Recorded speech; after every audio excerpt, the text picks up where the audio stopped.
From inside the MASN newsroom, it is the MASN All Access Podcast. Paul Mancano, Brendan Mortensen here with you, fresh off a live 4 p.m. deadline show from these very seats.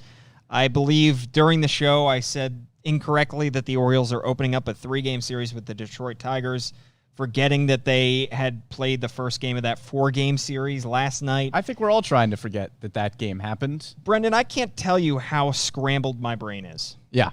But yeah, we would like to forget that game happened. Well, even the fact that the Orioles are playing baseball tonight seems like a complete afterthought. Everything seems, the fact that all these teams are playing at 7 o'clock after there was a 4 p.m. deadline always seems a little strange. Guys are still on flights. Deals are still being announced, weirdly enough.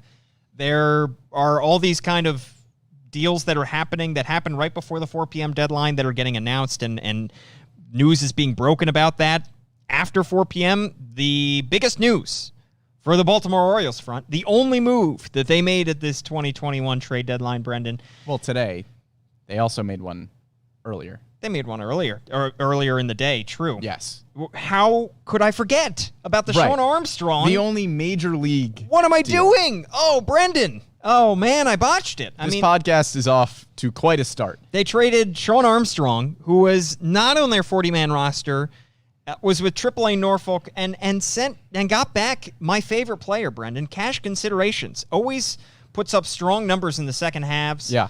Fantastic ERA. Even better whip. Great batting average, two-way player, cash considerations. Yeah. They made that move, and that's the only real move that they made, to be completely honest. Yeah. I mean, Sean Armstrong was not going to make any sort of impact at the major league level this year, we're assuming. The rest of this year. He made a negative impact for the first couple months of the season. He is 30 years old. He had an ERA over 8.5 in his 20 innings in the majors at the start of the year, and I can't assume that Mike Elias and company would have looked at Sean Armstrong in AAA. Even though he is pitching decently well in AAA, he's got an ERA of 3.18 through 15 games. But I don't think he really would have gotten the call over some of the other pitchers that the Orioles have at the AAA level at this point. They would actually want to see get reps at the major league level. You know what you have with Sean Armstrong, at least from the beginning of the year, and what you had was something that was not very good. The Rays are probably just gambling that they get the 2020 version of Sean Armstrong, who had a 1.80 ERA for the Orioles in his games last year.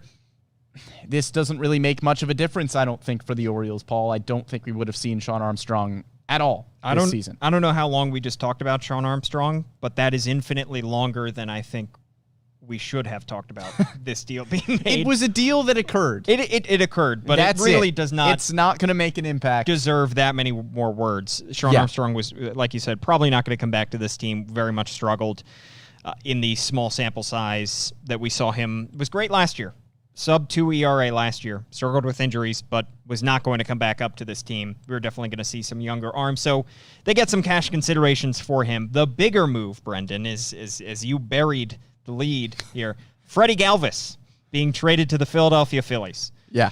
Right up until the deadline, we thought if they were going to make a move, it was most likely going to be Paul Fry or Tanner Scott, maybe Dylan Tate, and then if they really wanted to trade one of their pieces, their big pieces, it would have been one of the 3Ms, Trey Mancini, Cedric Mullins, or John Means. It was none of those guys. It was none of the relievers. They end up sending out Freddy Galvis, who is dealing with a right quad strain and is currently on the injured list, and they send him back to the organization that he spent his first 6 seasons of his big league career with. Well, a third of the way through the season, I think if you looked at the Orioles roster and had to make one prediction as to who would be traded from this roster, most people through the first 60, 70 games would have told you Freddie Galvis, because before his injury, he was playing well. He had a batting average right around 250, had an OPS of 720, he hit 9 home runs, had a WAR of 1. It looked like the consistent play that we were expecting from Freddie Galvis when he signed the 1-year deal with the Orioles, and he fit that prototype of somebody that Mike Elias would deal at the deadline. He was on an expiring contract. He probably was not going to be re-signed for the 2022 season. So Freddie Galvis, before that injury, was probably the guy that everybody looked to as a trade candidate at the deadline. Of course, goes down with that injury, and I think we all just kind of forgot a little bit about Freddie Galvis. Maybe not forgot, but we're probably just doubtful that a contending team would make a move for a veteran shortstop that is on the mend. He's probably not going to be in a major league game for at least another 2 weeks. So it was a little bit surprising that Freddie Galvis was moved and that the Orioles got a decent pitching prospect in return. But it makes sense if you're a contending team that knows that you're going to be competitive in 2 or 3 weeks when Freddie Galvis returns. Yeah, I think that when the initial diagnosis came out, and especially when he left the field after he suffered that quad strain in Toronto, the play itself looked bad, and I think that our minds immediately went to this could be a potential season-ending injury. Then we get the news it's going to be a 1 to 2 month injury. We're thinking, you get that diagnosis in mid to late June. That's probably not going to mean that he's going to be back in time for the deadline, but here he is, set to take at-bats down in Sarasota, Florida, on his way back. You mentioned maybe about 2 weeks before he returns, and we'll see. Of course, he has to go through the medicals and everything to make sure that this deal 100% goes through and that the Phillies like what they see and feel like he can return with enough time left in the season to make an impact here. But I think for him to show that he can come back from this, that he is ready to come back, I think that makes a major difference. If he were still shelved and if he were still going through workouts but not back on a baseball field, I think that would make him harder to deal. But I think that the Phillies saw, all right, he's going to be taking at-bats back in Sarasota. We feel like he's going to be back soon enough because at this point you're getting a rental player. Every week matters. If you're getting a guy for 6 weeks, that's very different than if you're getting a guy for 8 weeks. So I think that it matters that they feel like they're going to get him back with just enough time. But, yeah, Freddie Galvis, in those 72 games for the Orioles, he was exactly what they needed from him. He was a solid defense at shortstop to above-average defense at shortstop, especially considering he's 31 years old. Little bit of pop in the bat, those 9 homers that you mentioned. And at a time when the Orioles really, there were not many good storylines around this team in the months of May and June. They went on that crazy long losing streak at one point. They were, 5-23, I think, in the month of May. And Freddie Galvis was pretty good for them during that stretch. Yeah, they were 5-23 in May, 10-17 in June, and there were not too many good storylines like Dean Kramer. Some of their top prospects were struggling. Dean Kramer was really struggling. Ryan Mountcastle had not yet hit his stride until he did in mid to early June. So there were not many good storylines, and Freddie Galvis somewhat carried the offense. In May he hit .234, but he hit 7 homers, had an .805 OPS.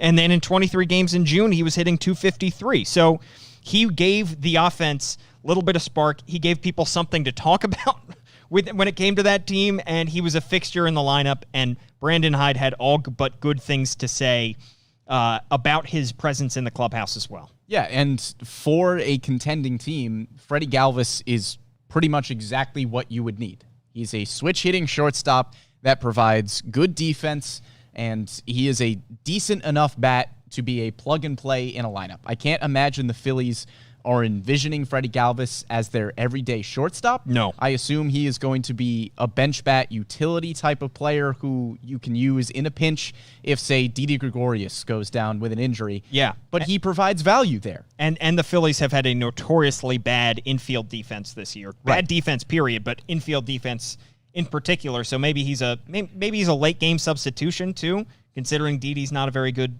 defensive shortstop at this point in his career, and they could probably use some help at second base as well. So yeah, absolutely. I think that he provides a lot defensively for them, a team that desperately needs it. But the thing that's important to point out there is that he is providing value to a team that is looking to win games and compete for a playoff spot. Freddie Galvis is not really giving the Orioles a ton of value here in 2021, especially when you look at the play of his replacement, Ramon Urias, who has been better for the Orioles in a shorter period of time. You talked about Freddie Galvis earlier on in the year. He had a WAR of 1.0 in 72 games through 40-something games for Ramon Urias.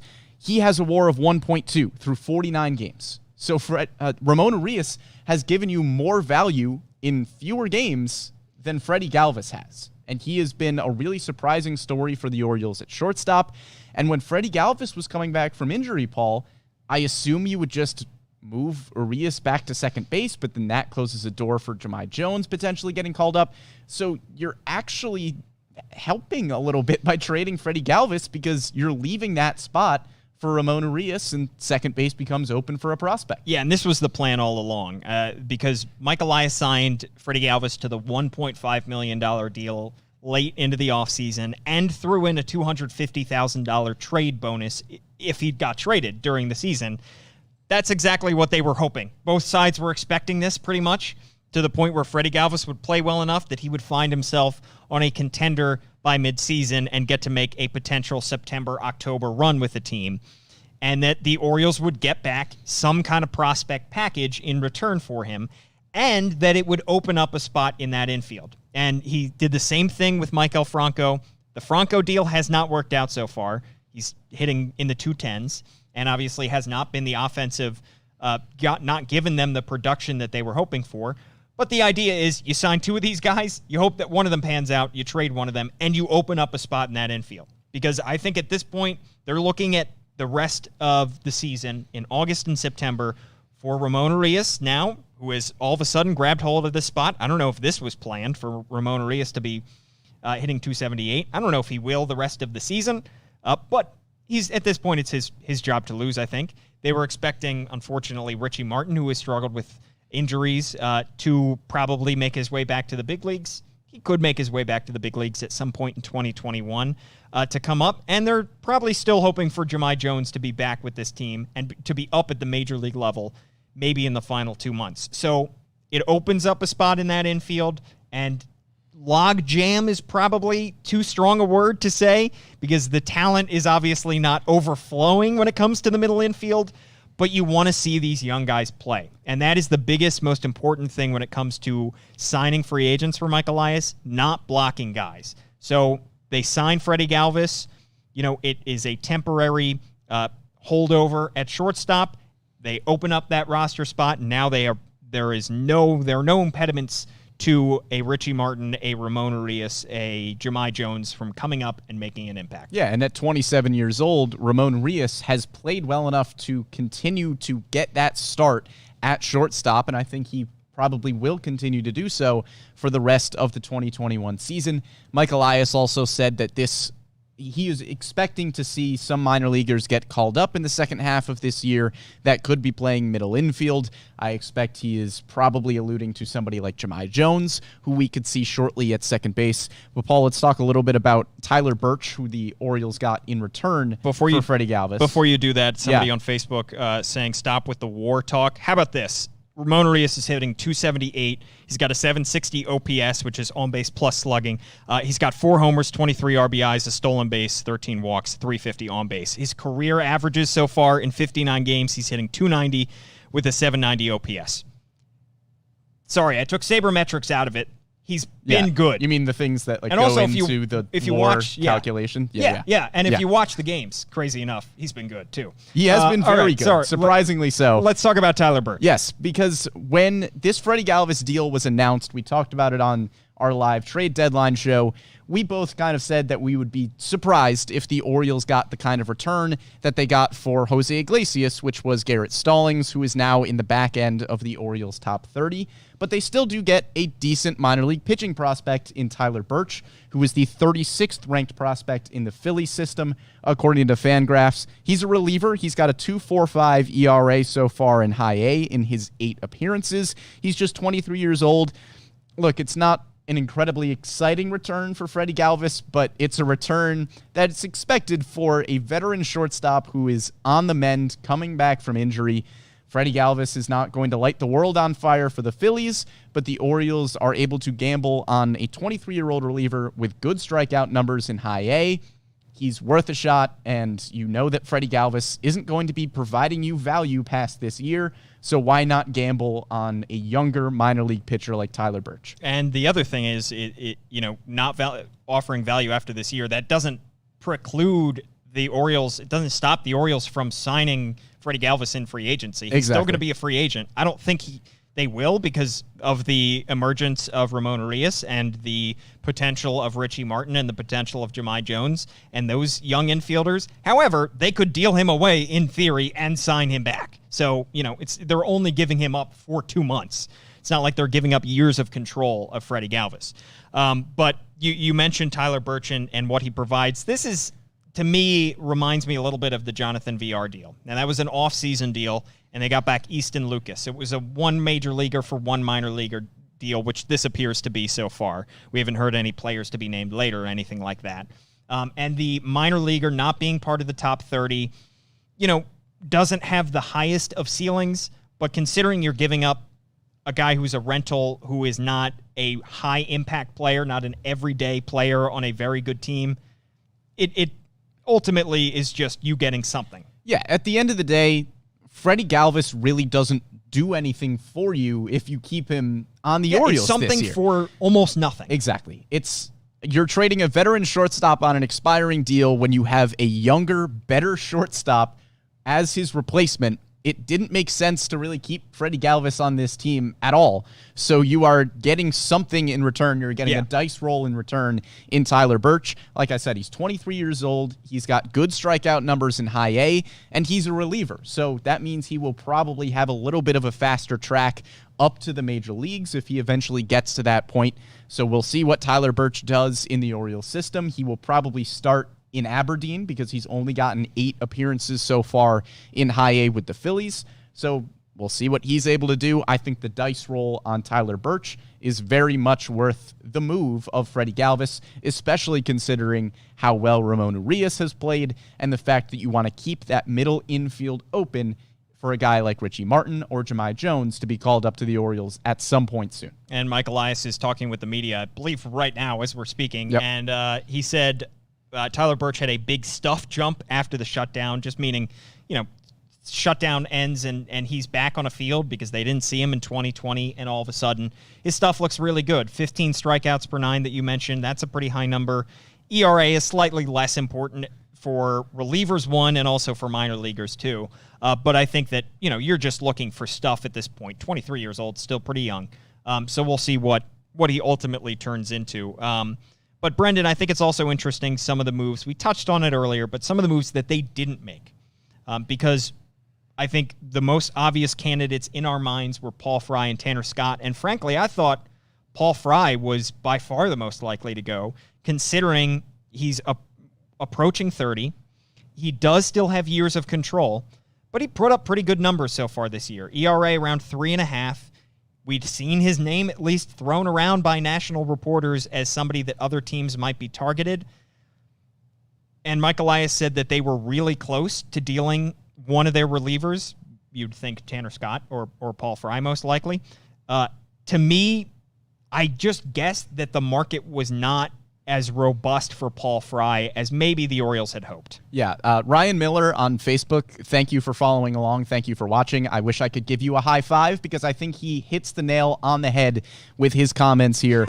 You've got 2 relievers that are younger. Paul Fry is 29 years old. Tanner Scott is 27. Both of them aren't arbitration eligible until the winter. They are pre-arbitration eligible. They won't become free agents until 2025.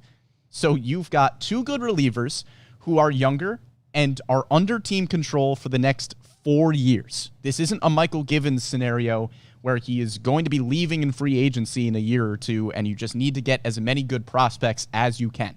These are 2 relievers that if you aren't blown away by a trade, you do not need to move them because they are under team control until 2025. So it's entirely possible that Mike Elias shopped around Paul Fry and Tanner Scott and just was not impressed by any offers, but he is not hard-pressed to deal them. No. You can keep them on the team for the next 4 years, and guess what? Hopefully they will still be good relievers for the next 4 years, and they will be helpful when the Orioles are pushing towards the playoffs. So you did not need to trade Paul Fry and Tanner Scott. They were very good assets that you can keep under team control for the next 4 years. Yeah, I think that the market for Paul Fry, if he keeps pitching like this, the longer that he keeps putting up, an ERA around the 3.5, or maybe hopefully a little bit lower, maybe right around 3. He had a 2.45 ERA last year. Good strikeout numbers. He's a lefty. I think he will continue to maintain his value. So long as he stays healthy and he's putting up similar style numbers, he's under control, like you said, till 2025. That market, whatever market he had now, will probably, and it's a pretty good bet that Mike Elias is making, he's betting that this market will probably be around the same as it was now as it will be in a year. Right. Or maybe in the offseason. You know, what if Paul Fry has a good final 2 months? His value could even go up. Teams are always looking for relievers. And part of the reason they dealt Michael Givens last year, he was on an expiring contract, or he had, he was on an expiring contract, I think, at that point. Or had a year and a half because he was with the Rockies. It was a year and a half rental. He is he just got traded at this deadline because he's on an expiring contract. So you had Michael Givens for the next year and a half. Yeah, and the Miguel Castro trade, he's younger, so he fit more along the lines of Tanner Scott because Tanner Scott's 27. Castro at the time of dealing him to the Mets last year was 25. But he was 25. Now he's 26. He was 25 at the time. But much closer to free agency. He's going to hit free agency in 2023 as opposed to Scott in 2025. Well, the thing with Miguel Castro, too, that's important to keep in mind, the Orioles were, by all accounts, blown away by that deal to get Kevin Smith in return. He was the number 12 prospect in the Mets system at the time. He's currently the Orioles' 15th ranked prospect, but is pitching better than that. He's pitching better in the AA level right now than guys like Dean Kramer and Keegan Aiken have been pitching, who are ahead of him in the prospect rankings. So they were probably blown away by that Kevin Smith deal. And the argument for dealing somebody like Paul Fry or Tanner Scott is that because they're controllable, you should be able to get a good deal for them in return. Yeah. It should be a better deal because they have more years of control, but it is, again, entirely possible that nobody had that offer on the table. Yeah. I mean, considering the other quality relievers that we saw dealt, I mean, you're obviously not going to get in the upper echelon like a Craig Kimbrell return, but we saw this market was pretty flooded with relievers, and teams always need relievers, and there were a lot of deals with relievers, but not too many of them had an ERA up in the 3.5s. I think that there were some that were dealt, but they probably didn't get a whole lot in return. Off the top of my head, so many deals have happened in the last hour, but I just don't think that there clearly was not enough interest in him to do. If Kevin Smith were on the table, a player of that ilk, I absolutely think they would have pulled the trigger. Yes, absolutely. But you can't fault them for going the boring route and holding on to them and assuming that their value will increase or at least stay the same. Well, the boring route here is, I guess we keep 2 good bullpen arms under team control for the next 4 years. Yeah. That's not a loss. No, That's it's not. 2 good bullpen arms for the next 4 years that do not hit free agency until 2025. And unless you are getting very good prospects in return, there's no reason to move them. Yeah. Nobody is in a rush. Nobody is on an expiring deal. You had to be blown away by a deal to move Paul Fry or Tanner Scott, and clearly Mike Elias was not. And talking about being blown away by moves and the Orioles having to be blown away by an offer in order to trade them, the 3 M's, Trey Mancini, Cedric Mullins, John Means, none of those 3 guys are dealt. And Mike Elias said the Orioles really were not close to dealing any of those 3 guys. No. Of course, take everything for with a grain of salt, because ultimately GM is going to say what he needs to, and especially you keep a guy, you're not going to say, well, we were about to trade him. They said they were pretty close to trading a reliever, but it's not like, well, we had this offer for Paul Fry. So it's not like they would say it if they were close to dealing him, but I tend to believe Elias here because we didn't think it was likely that they were going to be moved at this deadline. And from what we heard from the national reporters, the Orioles did not sound very keen on moving any of these 3 guys. No, and they wouldn't have moved them unless they were absolutely blown away by an offer. We've got some Facebook comments that are looking across the beltways to the Nationals and what they did at this trade deadline, of course, making the big splashes, moving Max Scherzer and Trey Turner to L.A., and they get guys like Keibert Ruiz and Josiah Gray in return. AJ on Facebook saying that they should have gotten something similar to Keibert Ruiz and Josiah Gray because those 3 guys, Mancini, Mullins, and who am I forgetting? Mancini, Mullins, and Means. Excuse there me. We go. Are all better than Trey Turner. No, but also they just were not going to get a top 15, 20 prospect in baseball for any of those three guys, and it just doesn't make sense to move any of them. No. If you're not going to get really good prospects. The Orioles and the Nationals are in two very different cycles right now, and Nationals are probably if it's all a giant wheel, the Nationals are probably on the downslope. Yeah. The Orioles Nationals are currently where the Orioles were like 3 years ago. Yeah, maybe they have a franchise player in Juan Soto. That helps to have. That's true. When Mike Elias inherited the Orioles situation, he didn't exactly have a franchise guy to build around like Mike Rizzo does going forward. However, it just doesn't sound, like those deals were out there, and also why are you looking for them? You don't really need to be. Someone would have to call Mike Elias and say, we have this crazy offer that's going to blow you away. I don't see any scenario. 26-year-old center fielder who's hitting .320 and has a Gold Glove potential. Yeah, I mean, in what scenario is Mike Elias going to call somebody and say, hey, you want to make a move for Cedric Mullins? Yeah, there's just no call point. up the Rays and say, do you have Wander Franco on available for us? That's the only way that's happening. Is if you get one of the best prospects in baseball. Not exactly Wander Franco, but the number one, but that's the point. Of the three of them, I think that Means maybe was the most likely to go, just because he is the one on the older side. I think he's the oldest of the three, 28 years old. And teams love starting pitchers, and we saw some massive deals being made for some starting pitchers. Jose Barrios was traded and got a huge return for Austin Martin. Yeah, for Austin Martin, who, if you recall, was on the board when the Orioles were picking in 2020 and could have taken him with the second overall pick out of Vanderbilt. So he was a high-level prospect that was traded for Jose Barrios. If an offer like that were on the board for John Means, I tend to think that Mike Elias would have considered it strongly. But from what we've also seen, Mike Elias saying that essentially Trey Mancini, he hopes, will be around for a while. What was the exact quote, Brendan? He said, the future is very bright for Trey Mancini. I hope he's here for as long as possible. This is going to be a fun off-season worth of podcasts when we start getting into the Trey Mancini extension or trade or just let it play out talk. Look, we've talked about it with Trey Mancini on the last podcast leading up to this trade deadline.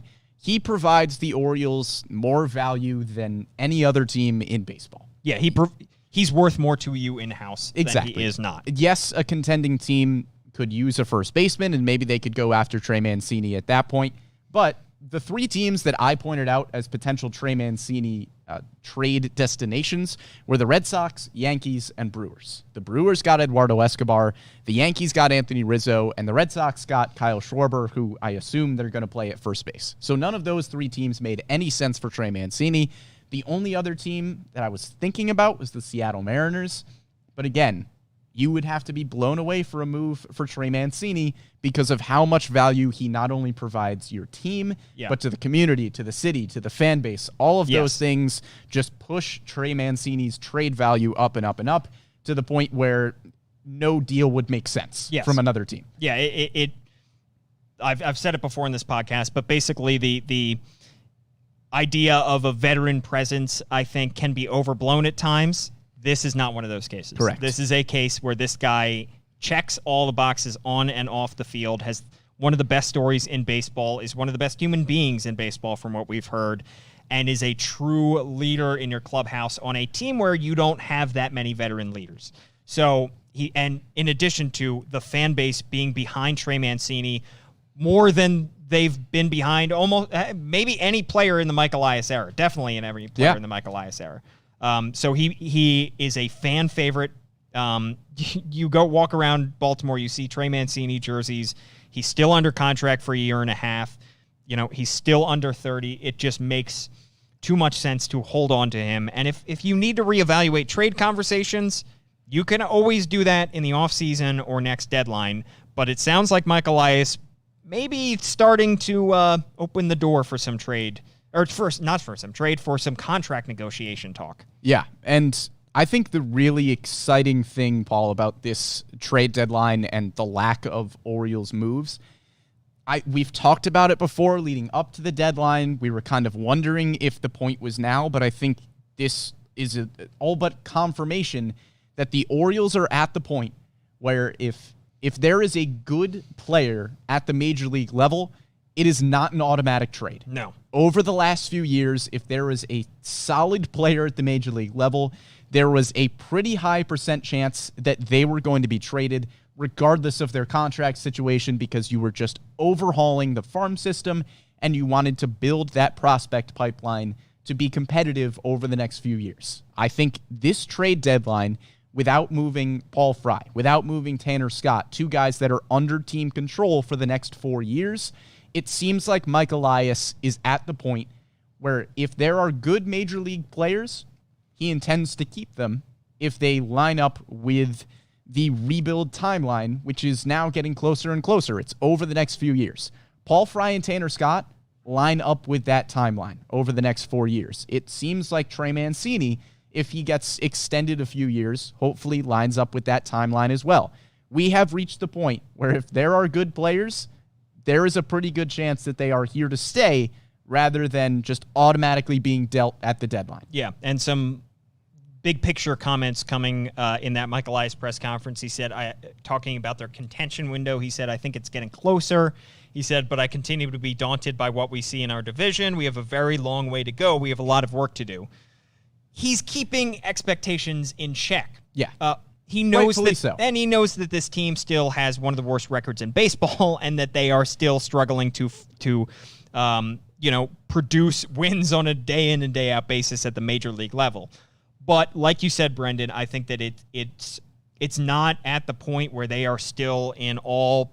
It's not like the remnants and the remnants, I guess you could say, of the fire sale from 2018. They have guys now that they have in-house that they are homegrown for the most part, that they feel like they can go forward with, and those guys can be on the next good Orioles team. And to me, that just makes sense considering they're closer to competing than they were 2 years ago. Yeah, and he makes a good point there. It's going to have to be a very good Orioles team in a few years to keep up with this AL East, because, oh my goodness, did the AL East make some moves at this trade deadline. The Yankees get Joey Gallo, Anthony Rizzo, and Andrew Heaney. The Red Sox get Kyle Schwarber. The Blue Jays get Jose Barrios. The AL East is loading up. Yeah, but that's where the Orioles hope to be in a year or two. Maybe probably closer to 2 years, but you never know. Maybe next year they are better than expected. But again, this is the idea of, with all the stuff that we see about the negativity that we see about prospects, and no prospects are guaranteed. We see that all the time in our Twitter mentions. No, but the added benefit of stacking your deck and getting as many good prospects as you possibly can is not just that you expect them to turn into good players for you. It is that you make them enticing for other teams, as we saw at this deadline. All the prospects being traded around baseball. The Yankees are a good team. All these teams are good. The Yankees are good. The Red Sox are good. The Blue Jays are good, but they have good farm systems still. And that talent pipeline means that they can continue to add to their team via trades. So that is what the benefit of having a great farm system is. It's not just that you expect to find great homegrown talents come up through your farm system and produce for you. It's also, once you are good, you can trade some of these guys. And maybe in a year or two, you have enough guys in your farm system where they're not just doing well at the big leagues, but then you're saying, let's go add somebody on that team. Let's throw a couple prospects their way. Yeah, Ryan on Facebook asking, do we think it would be prudent of the Orioles to add some talent to the Major League roster via free agency this offseason? I don't think there's going to be any splashes, but I wouldn't be surprised if we start to see a few more value deals here and there. Brendan, it's July 30th? Yeah, it is. But I'm thinking 5 minutes ahead. That's true. I don't know what I'm going to do for dinner tonight, Brendan. But it's still an interesting question in terms of what the Orioles did at the deadline. Yeah, I know. And what the timeline might be. It's a great teaser for future discussions to have. I don't think it's a big contract offseason. I think it's a value deals offseason. Yeah, absolutely. But I think that I am not even close to thinking about that. Smarter people are. I'm sure Mike Elias is. Yes. I'm sure you are, Brendan. You're plotting already. Oh, I'm plotting. However, I'm I'm thinking 5 minutes ahead. We're thinking Tyler Burch. We're thinking what's the corresponding move? We're thinking where is Lewis Clark State College that Tyler Burch went to? If you know, please tell us. We don't know. Is it? And the other thing is, are we getting it wrong? Is it Lewis and Clark? That would make sense, wouldn't it? Lewis and Clark We're both State? simultaneously Googling Lewis Clark State. It's Lewis-Clark. As if it were a hyphenated It is a hyphenated. Name. It you is. got it. As if it were, it is. It's in Idaho. That adds up. In Lewiston, Idaho. Yeah. It's in the most random place possible. That adds up. I think he dominated there, though. I would hope so. I would hope at as well. Lewis Clark College? I'd kind of hope. It was. Yeah. I got to say, this was not on my short list of colleges. I didn't. Really? Wasn't thinking of going to Idaho. This was my number one. I didn't get it. I just You got into missed Lewis, out. but you didn't get into Clark. That's fair. Nah. Yeah. All right. On that terrible joke, that just about does it for our podcast. Thanks to Bobby Blanco for running this thing and for running our other show. Long day for Bobby as he covers also some Nationals news on the other side. A lot of Nationals news. I don't know if you know, but there were a lot of moves being made. A few. I think 46% of the moves around baseball being made were done by Mike Rizzo at this deadline. Yeah.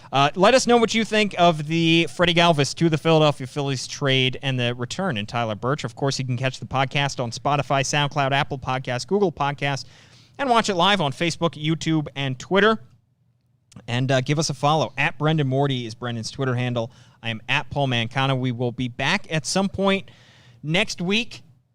At some point, maybe we'll get some sleep over the next few days. Been a busy July. Yeah. But we're getting there. We are getting there. Thanks so much for tuning in, and we'll catch you next time.